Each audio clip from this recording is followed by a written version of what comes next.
Shalom à tous, enfants d'Elohim. Alors, comme vous avez pu le constater dans l'actualité, Beyrouth a été frappée d'une explosion dévastatrice, donc hier.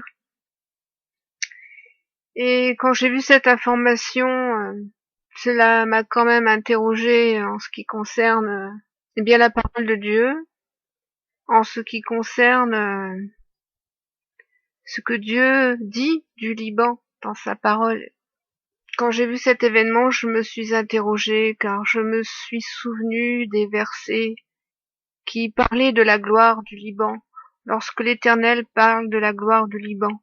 Alors on a ça dans Isaïe 60, dans Isaïe 35, dans le Cantique des Cantiques.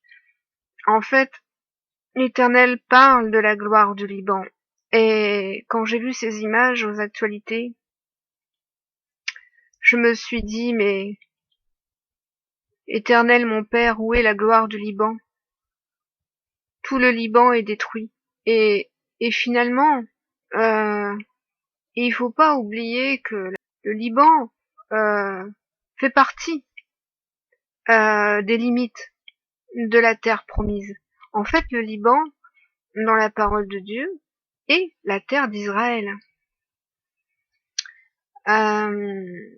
Vous aurez pour territoire depuis le désert et le Liban jusqu'au fleuve d'Euphrate tout le pays des Hétiens et jusqu'à la grande mer vers le soleil couchant. Donc, le Liban fait partie de la terre, de la promesse de la terre promise. Donc, on peut s'interroger sur les événements. Moi, personnellement, je vais vous dire, là, pour le moment, je ne les comprends absolument pas. Mais, je pense qu'il y a quelque chose à comprendre. Car c'est Dieu qui décide d'établir sa gloire sur le Liban ou de la retirer. D'autant plus si nous savons que ce territoire fait partie de la terre de la promesse. D'autant plus nous devons avoir des interrogations sur les événements qui s'y passent. Sur les événements qui s'y passent. Je crois que la Syrie fait également partie de la terre promise. Vous savez, quand il y a la guerre en Syrie, en fait, il y a la guerre sur la terre promise d'Israël. Hein. Nous, on conçoit Israël, l'Israël géographique de maintenant, mais l'Israël biblique n'est pas l'Israël géographique de maintenant.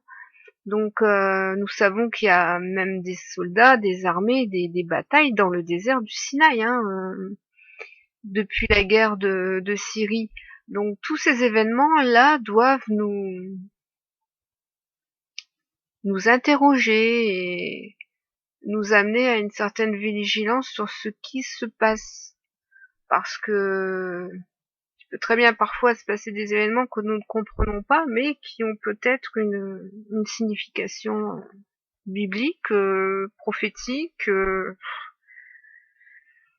voire lié peut-être à l'avènement de Yeshua, je ne sais pas. Donc voilà, je voulais juste évoquer cette actualité et ces références bibliques de la parole parce que cela m'interroge.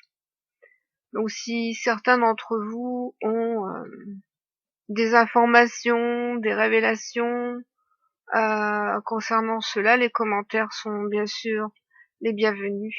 Soyez tous bénis, enfants d'Elohim.